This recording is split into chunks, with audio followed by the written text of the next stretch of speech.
அதுபோலத்தான் இந்த பரந்தூர் விமான நிலையம் என்பது இன்னும் ஒரு பெரிய தொழில் புரட்சிக்கு அது ஒரு பெரிய அடிகோலாக வரக்கூடிய காலங்களில் அமைஞ்சிருக்கும். இது பயணிகளுடைய இந்த போக்குவரத்தை மட்டும் நான் ஏற்கனவே சொன்னது மாதிரி அதனுடைய டென்சிட்டி, அந்த டிராவலர்ஸ் டென்சிட்டி மட்டும் இல்லாமல் பேசஞ்சர்ஸ் டென்சிட்டியை தாண்டி தொழில், வர்த்தகம் போன்ற கூடிய கட்டமைப்புகள் வளர்ச்சியை அதை உறுதி செய்வதற்கு இந்த விமான நிலையம் வேண்டி இருக்கிறது என்பதை நான் சொல்வேன்.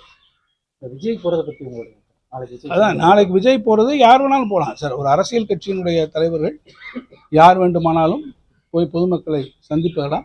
ஆனால் சந்திக்கின்ற போது அவர்களிடத்திலேயான குறைகளை கேட்டு அதை அரசினுடைய கவனத்திற்கு முறையாக கொண்டு வந்தால் நிச்சயமாக அந்த குறைகள் என்னவாக இருக்கும் என்பதை அரசும் நிச்சயமாக ஒரு ஆராயும்.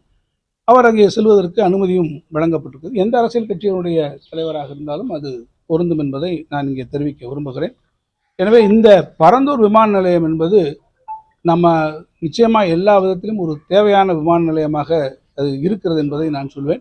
இந்த விமான நிலையத்திற்கு தேவையான நிலங்களை கையகப்படுத்தக்கூடிய நடவடிக்கைகளை, அது பட்டா நிலங்களாக இருந்தாலும் அதே போல் நம்முடைய அரசினுடைய புறம்போக்கு நிலங்களை கையகப்படுத்தக்கூடிய நடவடிக்கைகளை அரசு மேற்கொண்டிருக்கிறது.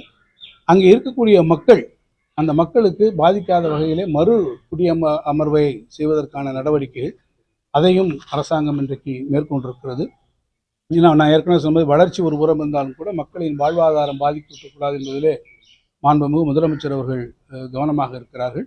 எனவே இந்த கிராமங்களில் பாதிப்படையக்கூடிய மக்களுக்கு சந்தை மதிப்பை விட அதிகமான ஒரு தொகை இழப்பீட்டுத் தொகை வழங்கினாலும் கூட அவருடைய மறு குடியமர்விலே அவர்களுக்கு வேண்டிய வாழ்வாதார வசதிகளை உருவாக்குவதிலே அரசாங்கம் அதில் மிகுந்த முனைப்பாக இருக்கிறது.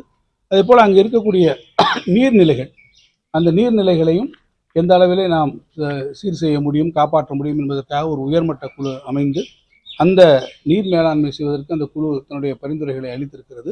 அதை செயல்படுத்துவதற்காக ஒரு நிறுவனம் இப்போது அவங்க என்கேஜ் பண்ணியிருக்காங்க. அதோடு நம்முடைய நீர்வளத்துறையும் இணைந்து அந்த நடவடிக்கைகளை இப்போது மேற்கொண்டிருக்கிறோம்.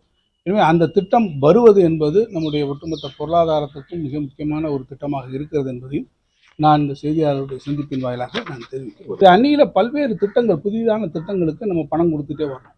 அவங்ககிட்ட இருந்து ஒன்றிய அரசாங்கத்திலிருந்து வரக்கூடிய நிதி நமக்கு சேரல. சமரக்ஷ சிக்ஷா அபியானுக்கு வர வேண்டிய நிதி வரல. ஏறத்தாழ 2000 கோடிக்கு மேலே அந்த திட்டத்திற்காக ஒன்றிய அரசு நிதியை விடுவிக்கவில்லை. அதே போல் பிரதம மந்திரி வீடு கட்டும் திட்டத்தில் பார்த்தீங்கன்னா நம்ம தான் இப்போ அதுக்கு அதிகமான பணம் கொடுக்குறோம்.